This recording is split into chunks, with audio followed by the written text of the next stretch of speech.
What's up, you guys? I'm here with a new video today, and I'm here to bring you guys Tyree Tinsley's top 8 Baltimore Regional Brilliant XYZ Monarch deck profile. The original deck profile was done by Jobber. I will have it down in the description. I wanted to just showcase this deck because as a fellow Monarch player, I just want to talk a little bit about the deck, as this looks like one of the very possible routes that the deck will go forward in this format, because the domain lock is still relevant, just it's not as powerful as it used to be, because now with pendulums getting crippled and other decks popping up, the XYZs give you a lot more versatility. So I'm just going to get into the list and then just explain some things that Tyree explained. Like I said, you guys can go watch the original deck profile done live by Jobber, so I'll have it in the description. So the monsters, we have 1 Garnet, 2 Erebus, 3 Ether, 1 Majesty's Fiend, double Kuraz, double red layer, 1 blue layer, 2 Mithra, 1 Eidos, 2 Idea. So that's it for the monsters. For the spells, triple Pantheism, triple Tenacity, the 1 Upstart, 2 E-Teles, triple Monarch Stormforth, triple Brilliant Fusion, triple Return of the Monarchs, just 1 Domain, for the traps, 1 Escalation, and 3 Prime. For the main deck, basically, he just explained that as far as the monsters go, you only need 2 Erebus. You can get it back with its graveyard effect. Majesty's Fiend is just solid against Cosmo, PK Fire, Burning Abyss, etc. He said 2 Kuraz. Was actually kind of bad that you only kind of want 1 Kuraz, because basically you use it just to turn off a return.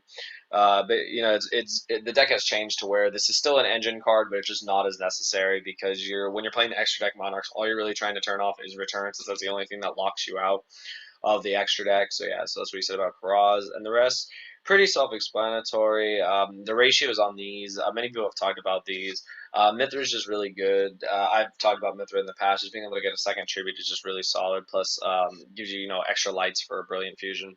And then none of the other stuff. The Brilliant Fusion engine you guys should know by now. Brilliant Fusion Garnet. Get Seraph Knight, get yourself an extra normal summon. Plus the fact that Seraph Knight is level 5 is very relevant. So yeah, so that's pretty much it. There's not much to talk about really in the main deck. And then Domain, Domain kind of sucks in this build, only because the card, it doesn't, lock the opponent out of the extra deck. The 800 boost is what's relevant, as well as the ability to lower your tribute monsters, to single tributes. Like, that's just really important. I mean, that's pretty much the only purpose Domain has in the deck. It's not the core of the deck like it used to be. So yeah, so that's for the main deck. For the extra deck, 1 Seraph Knight, 1 Omega, 1 Stardust Spark, 1 Hope Harbinger, 2 Gaia Charger, 1 Mega Liger, 1 Adrius, 2 Pallades, 2 Volcasaurus, 2 Durandal, 1 Shark Fortress.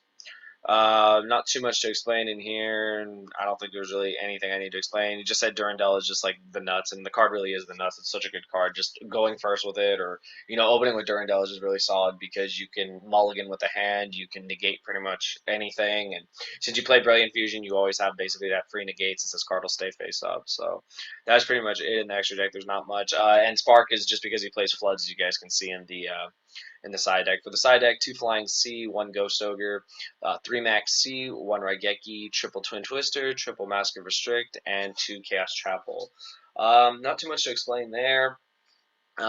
Pretty self-explanatory stuff. You got your BAPK coverage, you got Raigeki, you got the Mask of Restrict, because you can play out of it, since you do use the extra deck, you can play out of it, not having to tribute as much. Plus, you can bounce it with Pallades. You can control. In the mirror, you just basically auto win with Spark and Restrict. So yeah. So that's pretty much it, you guys. Let me know what you guys thought of the deck.